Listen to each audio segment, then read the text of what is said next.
Assalamualaikum students, welcome to week topics of week 15.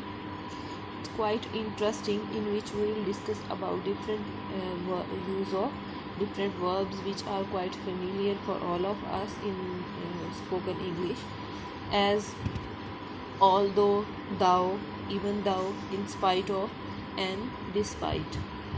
Here are almost 4 to 5 words in unit number 113. Study the example situation first of all, then I'll explain you in your native language. Suppose last year Paul and Sarah had a holiday by the sea. It rained a lot, but they enjoyed it. You can say, the situation is this, and you can say in your words, although it rained a lot, they enjoyed it. Means ताहम बारिश बहुत ज़्यादा हुई लेकिन उन्होंने जो है दे enjoyed it. या फिर आप कहते हैं in spite of the rain they enjoyed it. Situation ये है कि बारिश बहुत हुई, they went to the sea, but क्या है कि उन्होंने इंजॉय किया. अब जब आप हैरानगी, सरप्राइज़ और जो है वो वंडरेशन में वर्ड यूज़ करते हैं ऑल्दो यानी बट के जगह या ड्यू टू जो है वो उसकी वजह से, लेकिन आप कहते हो लेकिन उन्होंने जो है वो ताहम, हत्ता के तो थोड़ा स्ट्रॉन्गर वर्ड है, उससे थोड़ा सा लाइटर वर्ड एक वर्ड यूज होता है दाओ या ऑल दो. ठीक है. अब यहाँ इस सिचुएशन में when you explain in your own words tell to other one the situation of that, तो आप क्या यूज़ करते हैं ऑल दो.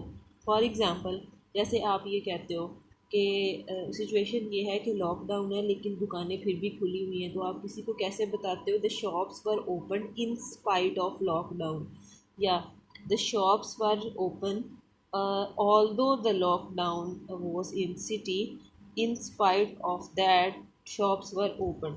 ठीक है. इस तरह से भी हो जाता है. जैसे कि आप ऑल्दो के साथ भी ये वर्ड यूज़ कर सकते हो, and you can also use in spite of या डिस्पाइट अकेला word. Despite the rain they enjoyed it, या despite the lockdown shops were open, या in spite of lockdown the shops were open. ठीक है. For example उसके बाद फिर B section में आए. After although we use subject plus verb. Sentence की अरेंजमेंट ये होगी कि पहले आपने ऑल्दो यूज़ करना है, उसके बाद सेंटेंस का सब्जेक्ट यूज़ होगा और फिर जो है वो वर्ब यूज़ होगा.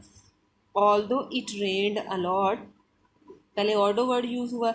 It rained, it is the subject of the situation, rained verb है, a lot we enjoyed our holiday, हमने अपनी छुट्टियाँ इंजॉय की. क्लियर हो गया. अच्छा, अब है कंपैरिजन ऑल्दो और बिकॉज का, यानी आप बिकॉज कहाँ यूज़ करते हैं और उसकी जगह या उस सिचुएशन में ऑल्दो कैसे इस्तेमाल होता है. We went out although it was raining heavily, हम बाहर गए ताहम बारिश बहुत तेज़ी से हो रही थी. ठीक है. We didn't go out because it was raining, हम बाहर नहीं जा सके क्योंकि, क्योंकि के लिए आप बिकॉज यूज़ करते हो, ताहम के लिए आप ऑल्दो यूज़ करते हो. क्लियर हो गया. अब है इस्तेमाल इन स्पाइट ऑफ का या डिस्पाइट का. एग्जाम्पल सिचुएशन देखें कि नाउन के बाद pronoun this that what etcetera indicative pronoun आप यूज़ करते हो. उस या तो आईएनजी फॉर्म जो है वो उसके साथ यूज़ होती है डायरेक्टली, या फिर जो है वो आप इस तरह से यूज़ कर सकते हो ईडी के साथ. कैसे? In spite of the rain we enjoyed our holiday, ये था ED. In spite of the rain we enjoyed our holiday. या फिर आप ये भी कहते हो I didn't get the job in spite of having. ठीक है. In spite of having the necessary qualifications, ये है. यानी आप ये भी कह सकते हो I didn't get the job in spite of, in spite of having the necessary qualifications. अच्छा, इसके अलावा है despite is the same as in spite of, या तो आप डिस्पाइट यूज़ कर सकते हो या आप इन स्पाइट यूज़ कर सकते हो. यहाँ पे देखें, वी से इन spite of but despite without of. जब आपने पॉजिटिव में यूज़ करना है तो आप इन स्पाइट ऑफ कहते हो. अच्छा, फिर ये विदाउट ऑफ के लिए डिस्पाइट यूज़ हो सकता है.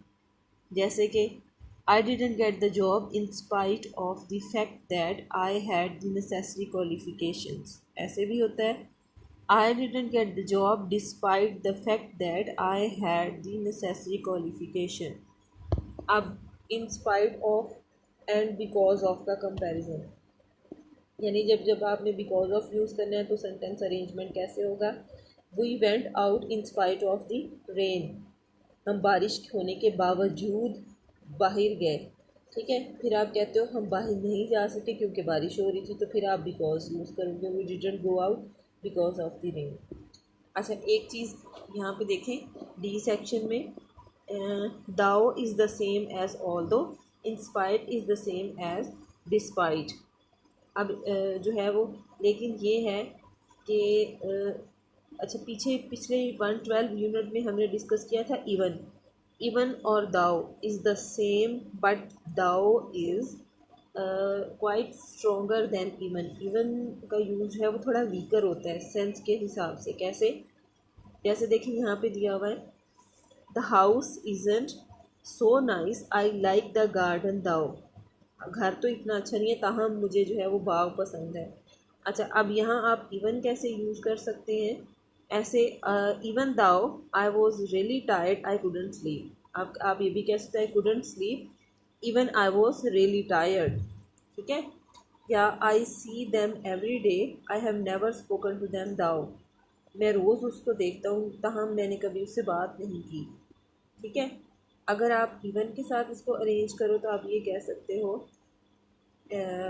आई have never spoken to them even I see them every day, when you are talk about in a weaker sense. लेकिन जब आपने दाओ यूज़ करना है तो आप थोड़ा अपनी स्ट्रोंगर सेंस को जो है वो यहाँ पे क्लियर करोगे। अच्छा, अब इसके बाद जो है वो 114 यूनिट है, इसमें है in case. In case of या इन केस आप यूज़ करते हैं कैसे? एग्जाम्पल है, your car should have a spare wheel because it is possible you will have a puncture.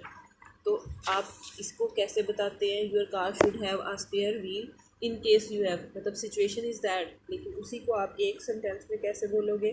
In case you have a puncture because it is possible. ठीक है, possible situation को आप express करने के लिए इन केस का word use करते हैं, जैसे कि यहाँ इस सेंटेंस में यूज़ हुआ है, your car should have a spare wheel, तुम्हारी कार में एक एक्स्ट्रा व्हील होना चाहिए, इन केस, ताकि अगर, इन केस होता है ताकि अगर, यू हैव अ पंचर, अगर कहीं, या ताकि अगर पंचर हो जाए तो आप जो है वो उसको यूज़ कर सके।